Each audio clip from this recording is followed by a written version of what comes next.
Hello, my name's Mark Saunders and this is a YouTube video on the types of information that can be collected by questions on questionnaires, and it builds on the work by Dillman and his tailored design method. It's one of a series of YouTube videos on my YouTube channel, Mark Saunders on Research Methods, and you can see the links to this on the bottom left hand corner of each slide.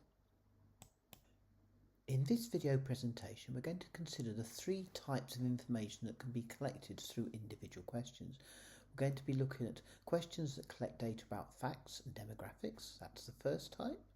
Questions that collect data about attitudes and opinions, that's our second type. And finally, questions that collect data about behaviours and events, and that's our third type. And then we'll finish with some references and further reading. So let's start off by looking at the different information types that we can collect data about. And the first of these is factual or demographic information. So information which is facts and demographics, so things like gender and age. The second is attitudes and opinions, so what people feel about something or what they say about something. And the final thing is about people's behaviours or events that have occurred. Now, understanding these information types is really important when you're designing your questionnaire, because if you get it right and are very clear about which form of information you want, it becomes much easier to obtain accurate responses in answer to each of the questions. So really, what I'm saying is that clarity when wording individual questions and associated responses is essential. So you need to think very carefully, which of these types of information do you need to collect when you're answering a particular question, and then going back to enable you to answer your research question. So let's start by looking in more detail about how we gain information about facts and demographics, the questions that we need to ask. And these sorts of questions ask for data that are likely to be readily available to the person answering our questions, our respondent.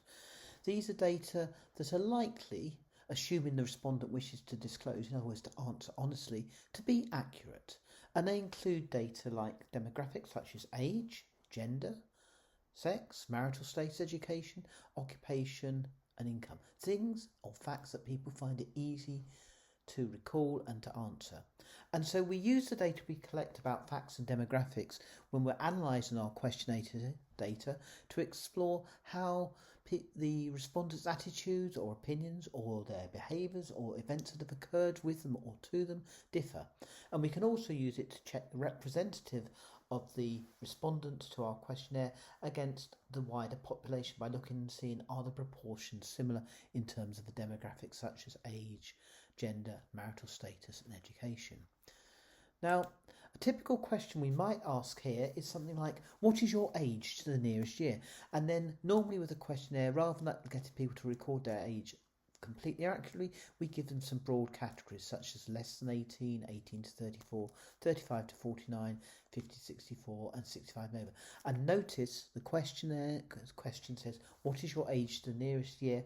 And so a respondent will have to tick one of those boxes, and there is no space for somebody who can't answer the question. In other words, there's boxes to cover every possible answer. And it's important to remember that what we're asking for when we have questions about facts and demographics, these questions asking to gain information about facts and demographics, is they're asking about characteristics. What do people possess, not what they'll do. Next, we're going to look at information about attitudes and opinions and how we ask questions in relation to that. And we need to remember that attitudes are not always verbalised, but they will be shown through people's actions and reactions. In contrast, opinions tend to be expressed through people's words.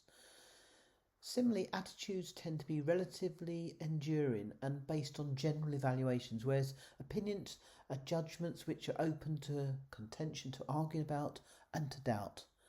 So these questions about attitudes and opinions ask for data that the respondent may need to think about a bit before answering, and they're likely to be influenced by the context in which a question is asked. So if somebody's had a bad day at work and you ask them, how do you feel about your employer, it's going to be different than if they've had a good day at work. So one question we might want to ask in terms of an attitude is, Overall, do you feel you are a supportive work colleague? And here we could see the answer as being always, sometimes or never. And you'll notice on this question there's little numbers to the right hand side, which means the codes for always as 3, sometimes as 2 and never as 1 have been included on the questionnaire. The next question here is one about an opinion. Do you believe leaving the European Union is negatively affecting UK's competitiveness? And here the choices are yes, no and not sure, and we haven't got little numbers there in relation to coding.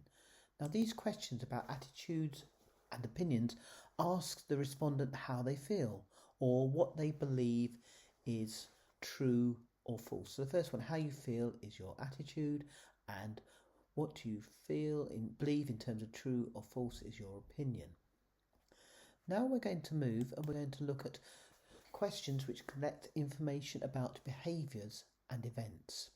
And a behaviour is a response to internal thoughts or feelings, or indeed external stimuli, whereas actions that people take can be internal or external, they can be observable or non-observable. And with questions about behaviours and events, we're asking for data relating to the past, the present or indeed the future. And our respondent may need to think a bit again before answering our question. And once again, it's likely to be influenced by the context in which the question is asked. And what we try and do with such questions, we try and focus on concrete experiences rather than abstract ideas. So let's have a look at the example questions here.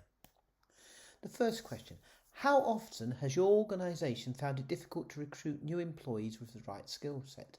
And so then we have a series of graded scales going there, looking at percentages of the time, 80 to 100%, 60 to 79%, and going down all the way down to 0 to 19%. And again, there is a possible box to tick for whatever the percentage is. An alternative question might be focusing on an event. What did you say when you rang our call centre? So it's recording exactly what the person said. And it's important to remember questions about behaviours and events, it's what people did, do or will do. As usual, I'm going to finish up with some references and further reading. The first reference is Dillman and colleagues' book, Internet, Phone and Mixed Method Surveys, the Tailored Design Method.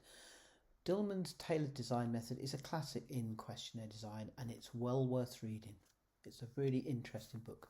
The second book by Yuxel Ikinci is about design and research questionnaires and is written particularly for master's level students about how to design questionnaires.